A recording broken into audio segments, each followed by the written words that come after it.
What is up, everybody, and welcome into the pregame lounge.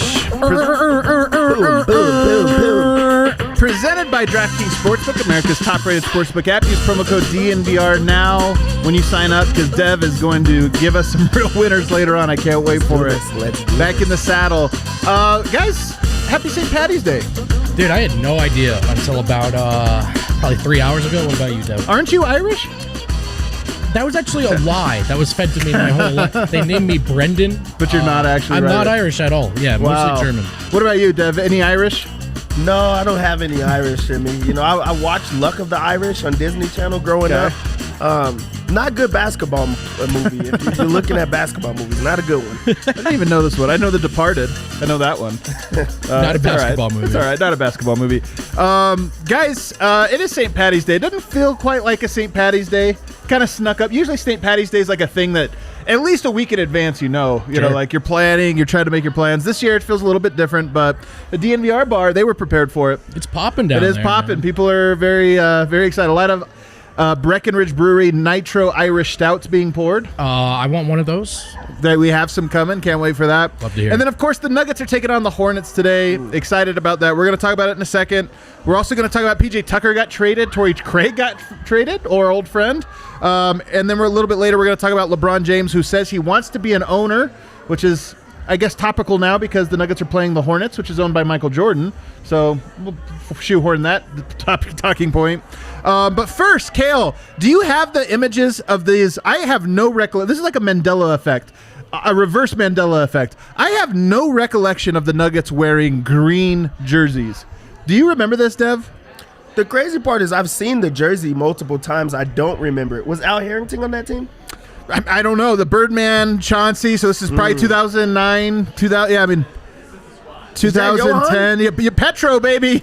Petro in the house. Look at that. That is, the lineup is cool. Yeah, the lineup. That is actually a really cool lineup. That's a cool lineup. But that game did not happen. This is all Photoshop. It's also funny to think, if you just hold it on there for a second, Kale, it's funny to think about a lineup featuring Petro and Nene. Like, it was not that long ago. It's a decade ago, but you look at it and you're like, no team would ever play with Nene and Petro today in today's NBA. Very weird. Who asked the Denver Nuggets to wear green uniforms on St. Patrick's Day? So this was my point. You can take it off, Kale, but this is my point. Isn't it weird? Doesn't it look like a little bit like a cursed image? A blurst image. It's like a Nuggets Reddit post or something. Yeah, like, what is that? It definitely is. It doesn't look real. Nothing about that looked real. I'll be honest, I forgot. I have no green on today. Neither do you. No, I'm dressed like I'm in a French breakdancing group, actually. You do look like it. I forgot what day it was. I think that Brandon Spano has that exact windbreaker, too. You guys definitely look like a 90s hip-hop group. Have to go change. All right, so the Nuggets I'm excited for this one, guys. The Hornets are a fun team. They've got one of my favorite players, one of my favorite ball brothers, LaMelo. He's definitely a top 2 ball brother for me. What is the latest we heard on starting lineup? Who's in, who's out today, Brennan? Sure. Well, you know what else the Hornets got, Adam? Who? Not a single person on the injury report. Woo! Not a healthy squad. Yeah, which is a rare sight these days, actually. It is a rare sight. And the Nuggets, it's the same guys, usual suspects. So RJ, Gary, Monte is still out. We did hear from Malone before the game, and he mentioned there's still no timetable on Gary. They really haven't been coy about that. They're not expecting Gary back anytime soon. So not great news on that front. But other than that, it's exactly the same as last time out. Okay. Starters, I don't have that confirmed yet, but I'll check Mike Singer's page right now. You never know. I'm curious tonight to see if they do go with some different starters because, obviously Malone has referenced Paul Millsap's willingness to come off the bench. That came out again yesterday. It was mentioned after the game that after the Dallas game, Paul Millsap's like, yo, man, like whatever it needs, whatever the team needs, I'm willing to do it. And I wouldn't be surprised if Denver experimented with a little bit of a smaller lineup. So we'll kind of wait for that news to drop. If we – and then, by the way, on the other side, LaMelo Ball, this is everybody's first kind of view of him in Denver, people that don't watch outside of the NBA. I'm telling you, man, the guy – and I think Lonzo has a lot of this as well from a passing standpoint, but just the guy has a vision of the court that is rare. And I don't know how you teach it, but somehow both Ball brothers got this masterful skill. It's so bizarre to me. Really quick, Harrison Wind has the starters. Should have known. Wind chime. Jamal Murray, Will Barton, Michael Porter Jr., Paul Millsap, Nikola Jokic. Same starters. Same old. He did say that this is what he's going to do, I think, without Monte in there. And so that's that. Okay. It'll be interesting to see if Millsap goes to the bench early or what they do there, but we'll find out. But Dev, you see basketball at a lot of different levels. You see like player development. I'm always curious with a player like LaMelo and Lonzo, both having great vision and feel for the game, and just how this develops. Like, how did one family produce two high IQ players? I would just assume, as crazy as is, I think that he pushed the importance of getting others involved in passing it to your brother, because they probably played together like very, very young. And it was probably like going from that, make sure that you have your brother's back and get him involved, especially with them being so talented of offensive players. But also like they have a lot of sneaky defensive like stuff to them as well. So I'm pretty sure that it was taught to them at an early age to like, this is how you could get easy, very, very easy baskets by doing these simple things. It's a bit deceptive because just inferring from LeVar Ball, you might assume his children are these like in the mold of MJ, Kobe, Allen Iverson, shoot a ton. Yeah, but that's not at all what they are, right? They're playmaking defensive players. Yeah, it's incredible. Yeah, usually you would think like you got the dad pushing you, and it's like maybe a Marcus Howard type, where what is he good at? Getting tough buckets, baby. Like it just has been working on that. But no, there's something to it, and this is you're gonna really roll your eyes at this, Brendan. I'm gonna really annoy you right now, but AlphaGo. The like AI that they trained to play Go, the game of Go, which is like infinitely more complex than chess. One of the things that happened was all it does to teach itself is it knows the rules, and then it just plays itself a million times. And and what has happened when they unleashed this thing against human players is it invented a new style of playing Go, to where all these professionals who had played their whole life and been trained are like, dude, I don't know what to make of this because it's so confusing that I don't even understand it. And I feel like there's a little bit of this that goes on with Jokic. There's a little bit of this that goes on with the Ball family, where it's like their creativity was clearly given an open field to roam as they played the game of basketball. And here they are as a now an NBA level product, and it's like they're reinventing how to play, but it's so effective. It's not fundamental, but it's not fundamental either. It's new fundamental. Yeah, but you could also, just the way that they play, you could tell that from an early age they probably had trainers. They probably went to a lot of open gyms.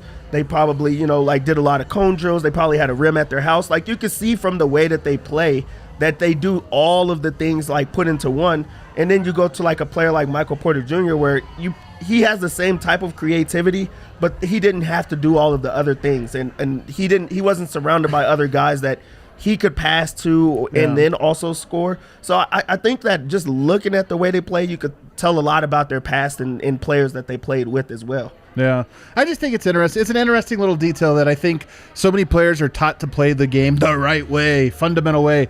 And then when somebody succeeds like a Jokic, it's like, yo, I don't do that. I do a different thing, and it works. And people are like, oh, that way's good too. And LaMelo and Lonzo, I feel, especially LaMelo, who's like, he's absurd, man. He plays basketball unlike anyone else. In his rookie year, he's already uncorked like 3 or 4 transition passes that I feel like are new. Oh, man, more than that. I've never seen anyone do that before. Yeah, it's Jokic-esque, honestly, where I feel like it's every night there's at least one pass that you're just kind of like, well, that was weird in a great way. That was really cool. Isn't he in a perfect situation where, like, with Charlotte, they're not bad, but they're not good? He's like, they're like, you go be you. Like, you're not in a situation where you have to, like, be a contender, or you have to, like, get it to the certain guy, or it's like, hey, it's all on you, go do what you want. Like, he's in the perfect spot to develop his game and to also show himself. Like, that's perfect for him. And then moving forward, he's always going to be that player. So he's going to be free for the next 15 years or however long he plays. I think Charlotte's number 1 in the Vibe power rankings right now. They're number 1? I think in they the are. Vibes power rankings? They're one of the best shows in basketball crap. right now. And I think Dev nailed it. It's because they're kind of in that sweet spot where no one's expecting much, but they're worth watching every night. They're competitive every night. And if you're a Hornets fan, you have to feel like there's a face of the franchise that they just drafted. The Vibes power rankings, we might have to bring this back in the postgame show, because I'm curious what the full list of Vibes power rankings. No list. There's no list, so I'll have to check myself. Moving on, guys, there was a trade today. Trade season is upon us, and our first trade has dropped.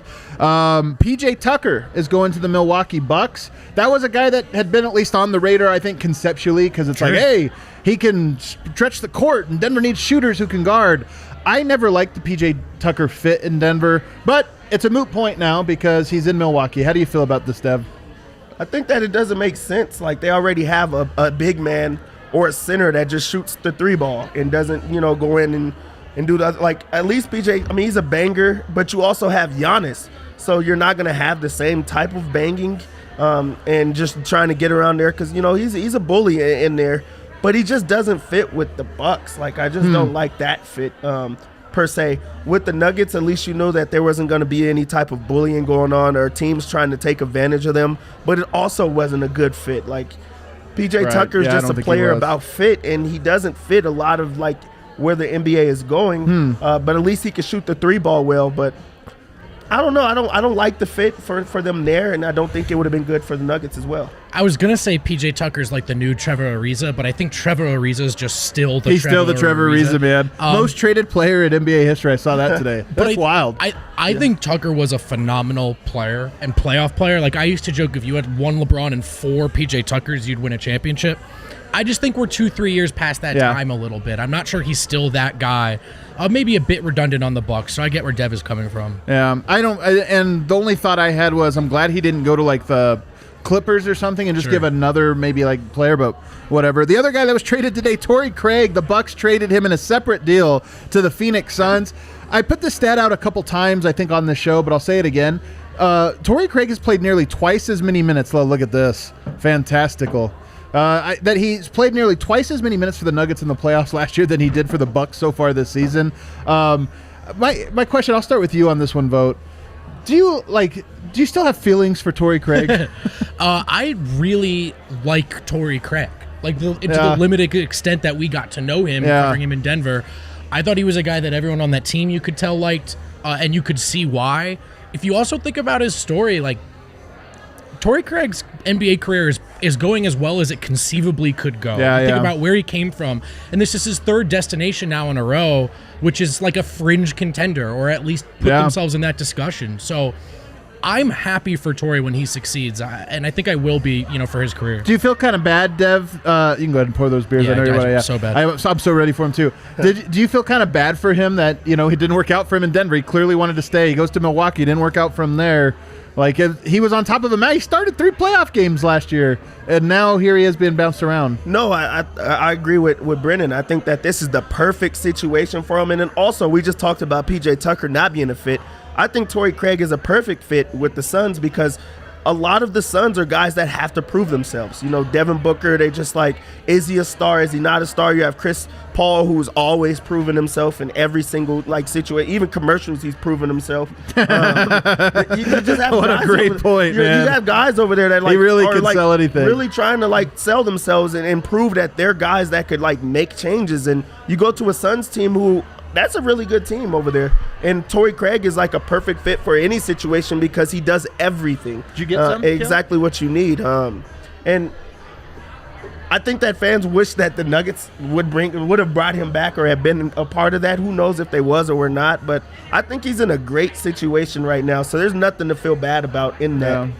Yeah, hopefully it works out for him there, although it would be interesting if Denver and Phoenix match up in a playoff series. It'd be weird seeing your ex that soon. You can pencil Torrey in for 3 Game 1 threes out of nowhere. Oh, of course. Slancha, everyone. Slancha.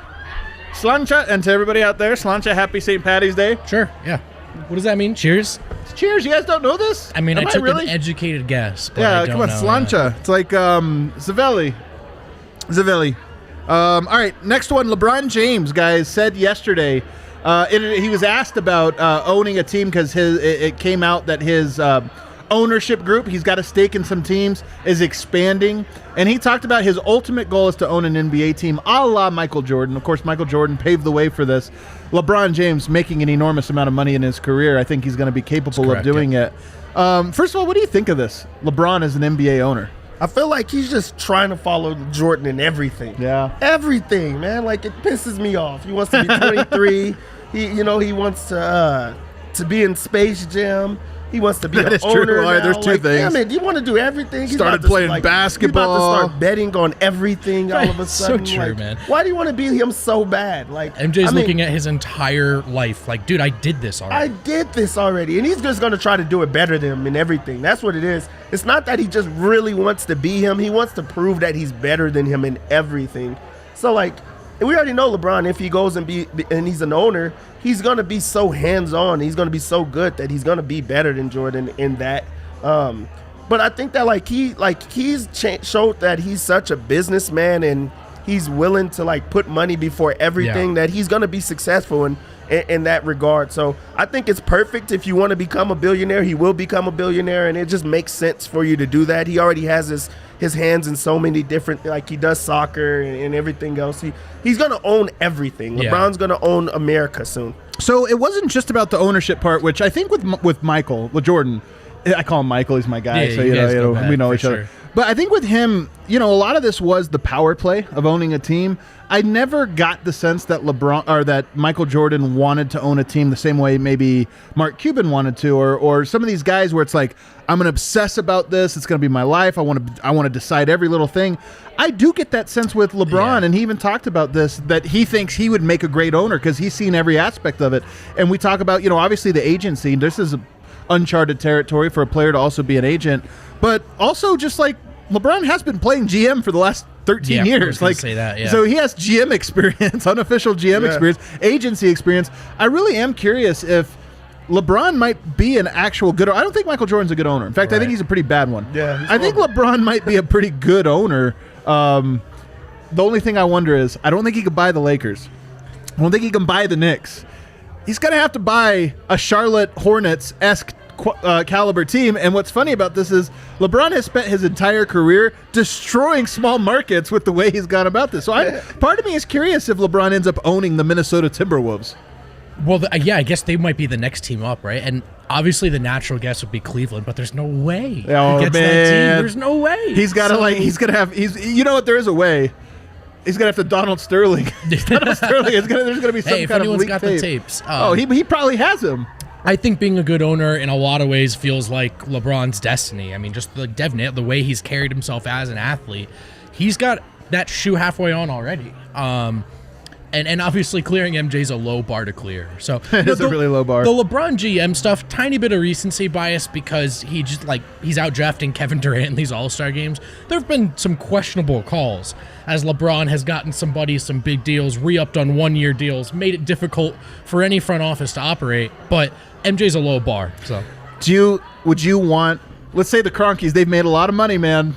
Maybe they're taking over Los Angeles. Maybe they want to, I don't know. They want to get out of Denver. Would you want LeBron James to own the Denver Nuggets, Dev? No, not as a startup. Like, let me know in the chat too. I want to hear what you. I would not want him to, just because I think that his idea would be star driven. Like, I don't think that he would understand all of the little guys or like all of the small pieces that like make him great and things. He's had a lot of that, but he also has known that you have to put it around stars. He's also been very open and adamant about stars teaming up and putting the guys together. The thing is, if he was with the Nuggets, you know that he wouldn't be afraid to like foot the bill, though. Right. So he would bring stars. No, he might. That's the thing. No. Again, there's rich and then there's wealthy. And LeBron James is like lower level wealthy. He's like getting into the wealthy part, but he's not Stan Kroenke wealthy. Yeah, exactly. See, so now Stan Kroenke's 13 times wealthier than LeBron. Even more. Yeah. So now the answer is hell no. Right. No, he cannot. Yeah, of course. Yeah, I mean, let's be honest, a Seattle team or something like that. The NBA might even be lining up for hey, we wanted to do this next year, but we'll wait 3 years till LeBron owns it. I mean, the other thing with LeBron, and you kind of have this a bit already with the Cronkies, though, is like, would LeBron ever be in Denver? Like, be here physically? Oh, yeah, like actually move here, and yeah. I kind of like the idea, like, Mark Cuban, extremely busy man, also an extremely Dallas man. And I can't envision LeBron being that way with Denver. It's so true, man. Like, you do want an owner that's local a lot. And you're like, that is one thing about the Cronkies is like Denver, it's like a place they visit. You're like, where's Stan at? We haven't seen him in years, but there's a trip booked. I do. LeBron as an owner would be so fascinating. We saw this with Jordan too, where it's like Jordan was the player advocate, all this, the ultimate player making all the money. Then he becomes the owner, and it's like, hey, we're locking out. We gotta take money from these players. That would happen. Oh, LeBron, it would. And the other thing that happens here, and you guys, you youngins here, I'm gonna go old man on you. You're about to see this. LeBron James, he's at the top, right? Just champion, like he's changed the game, this or that. With Michael, by 2005. people kind of just moved on from Michael Jordan. Like there was still the lingering, he's the greatest, and all these people, the narrative, this or that. But the younger generation just didn't like him. Like they weren't even thinking about him. And it's going to happen with LeBron too. It'd be the owner. It's going to be like, all right, Jay-Z owning the Nets or something. It's cool, everything. And after a couple of years, it's just going to be like that old guy who used to play back before they shot threes from half court. That guy, and it's going to be weird to watch. I think it's going to happen in no time with LeBron because Really? LeBron's a little corny. He's very corny. LeBron is not afraid to put the villain hat on. And like right now, you've said it's practically the Darth Vader helmet with his LA tenure year. And that is cool with people in LA. But I just think in a second, LeBron is not on the court dominating people. Like everything that makes him badass, it's not present the way Kobe and Michael had it in their aura. You know what I mean? Yeah. LeBron is it. Hey, I'm telling you, maybe it's a co-partnership. Like, it could be a smart branding here. Denver never gets stars. But the Cronkies, I do think, especially Josh and his tenure, have done some nice things structurally with the Nuggets to give them a chance to succeed. You bring in LeBron a la Jay-Z, where it's just a face of the organization. Maybe he only owns 1% of the Nuggets or something at first, and there's a planner. Or maybe it's closer to a 50-50 split, and he just brings in all that clout, and all of a sudden everybody wants to play for LeBron in Denver. I honestly can't even get that sentence out before it sounds that's weird. worked out for MJ in Charlotte. Yeah, that's so true. I could play for Michael Jordan. Yeah, now he's going to show up to practice and tell you suck. Yeah. But you're going to love it. It's so funny. Often, more than once. You don't think it's fun playing for Michael Jordan? No. You hear all these lame stories that like he's like 60 and he's like, we played one-on-one with him once and it was the worst thing ever. Like all these fake things. Like he still has it. This is so crazy to me. I love that you guys and Michael Jordan is this like annoying old guy. It's so wild. I'm telling you, glory fades, man. But it's faded with everyone. Like Shaq, people used to love him. Now he's corny. Nobody likes him. Like you're not what everybody wants anymore. It just goes away. There's not like a lot of older people that are still like looked at as cool. It's so true, dude. You almost gotta like be below like Tim Duncan because he's becoming cool because he never peaked out. Really, it's just like a quiet. You gotta respect him. I wonder if Jokic will get a little bit of that too. Oh man, no. Yes, all the guys that weren't cool like in their prime that are now getting all of the respect, and then the guys that were like the biggest. It's like we've heard about them so many times that now we're starting to see like them not. I mean, they're looking human. So now you like view them as human. I can't wait till I can't wait till I retire and I'm finally appreciated, man. I can't wait, man. Yeah. It's going to be the best. Finally. Oh, we got a super chat. LeBron and Josh Kroenke take yacht trips together. Google it. Yeah, Joey, who are you talking to, man? Who do you think you're talking to, Joey? I don't want to be a jerk, Who do you think you're talking to? You think you're talking to somebody that didn't see Josh Kroenke backflip off of LeBron, off of his own yacht in front of LeBron and his homies? Of course I seen that one. All right, it's time for everybody's favorite segment where Dev pulls out his phone, opens up the DraftKings Sportsbook app, America's top-rated sportsbook app. Top-rated. And makes us all some money. Dev, what do you have for us? Let's do this. This is a fun game, so like it's time to make some money. Have we been making money? We haven't.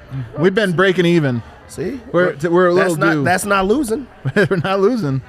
That's for sure. So off the top, off rip, Nuggets come in as 6.5 point favorites. They're thinking that the Nuggets are going to dominate. That's a comfortable win, man. That is a comfortable win. Well, one of these teams is better than the other one, so that's probably what that's rooted in. See, so I'm going to stay away from the lines. I don't like lines. What would you guys do on the lines? What you did, stay away from it. Yeah, stay away. I mean, look, I think Denver's clearly a better team. Terry Rozier scares me because he's scary Terry, and because he's quick, and Denver seems to struggle with that. But, I mean, come on, man. Yoke should go ham tonight. The only thing about with the Nuggets, I'm always confident enough that, like, they can win this game. Yeah. But never confident enough that I want to bet on the spread, like, ever. Yep, so then I go over to, like, some prop bets. And some of these prop bets just stand out to me. Stand out. Ooh, they're calling your name. You know, one of the things that first, like, just pop up out of anywhere, like, that you just need to lock in. The first lock, Gordon Hayward, over 19 and a half My God, points. Dev, you suck. That's a good You take. suck. That is a good take. You're going to make money. Our first bet is Gordon Hayward. You're going to make money. I have to go down the list. 19 He's the first and a half, on the list. huh? You've told him explicitly what to do with this segment. He just refuses. He refuses to do it. I Like, got he you just guys. refuses 19 to and a do it. half. Just lock it in if you Okay. want to make some money. Also, if you want a guy that's going to dominate, there's this guy, number 15 on the Nuggets. I've heard of him. He is going to dominate. Points, rebounds, and assists. Lock it in. Points, Jokic. rebounds, assists. What's it up to? 45.5. 45.5. Yep, they know that this is a game that he's going to Like, dominate. They put the points from 24.5 that he usually is at. It's now at 26.5. But you think they didn't set it high enough, huh? It's not high enough. There's also a friend of a show. His name is Eric Weedham. I thought you were going to say Zeke Najee, but He's our real friend. He says, look at Michael Porter Jr.'s double-double. That is a pretty good one. Michael Porter Jr. is on a roll right now, so you just got to go with it. Michael Porter Jr. double-double. What are the numbers at? Plus 170? A double? I mean, he doesn't always grab. He grabs like 7 rebounds, you know. So double-double. I'll put a. If you want a Nuggets put a unit on it. The player that has really been dominating, Will Barton. You're gonna ride it? 14.5. Yes, you ride it. 14.5, what's that? 14.5 at minus 103. Oh, points. Man. Do you like that better than Will Barton's? I mean, they put his threes all the way up to 2.5. I do like it just because of the fact that it's going to be Too him many versus games. Gordon Hayward. There's no way Will Barton is just going to just let him just outdo him in everything. I think that it's just going to be a back and forth affair. And also, the Nuggets have been riding Will Barton in that first half. Like, the first quarter, they Will really Barton's put him. been riding Will Barton in that That's first true. half. Yep. I'm with you, though. I'm with you. Dev, let me ask you, I don't think there's anyone harder to bet on right now than Jamal Murray. And I don't think they know what to do with these lines because it's been an up and down season. 19.5. What do we do with that? Should we go over? I'm just going to wait and see. I'm going to wait and see with Jamal Murray. I do think that every single time that he's really, really open about like how he's been playing, that's when he goes off the most. And he just had his most open that he's ever been. So I do think that this is a game that he bounces back and has a good one. I'll probably go with Jamal Murray, whatever his points, rebounds, and assists is. I just think that he gets everything. He's going to be involved in every way. And his assist has been trending up because the scoring hasn't been coming. I think that the scoring comes with it. 29.5. It's a lock. It's a lock. It's a lock. It is a lock. Wow, stone cold That's lock. actually my biggest lock. That is, you could just Which put it one? in. Points, rebounds, and assists? Points, rebounds, All and assists I for might Jamal put 2 Murray. units on this That one. is the lock. Wow. I They're do feeling not it. We need define to. the word lock the way you do.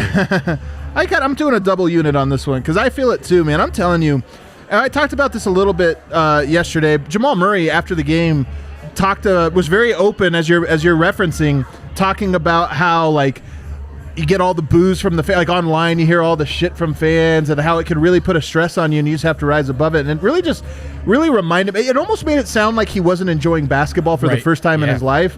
And he kind of had to shake that off. And I got to say, man, it was sad to see. It's a little bittersweet because he is growing up, you know, in a certain way to realize. But it's also sad that part of growing up is having to remove yourself from the emotional connection to the fans. I mean, he said he didn't pick up a basketball for 5 days. He just didn't feel like it. Didn't feel like it. I would wager that's probably the first time Jamal's felt that way in, what, a decade? It's true, man. So it was pretty transparent. He also said it sounded like he understood that was a learning moment because he came back, he hadn't put that work in, and as he said, it showed, and then he addressed the proverbial kids out there. You can't just show up. You got to put that work in. So hopefully it's a learning moment. But you're right, dude. Like, it's a humanizing quote.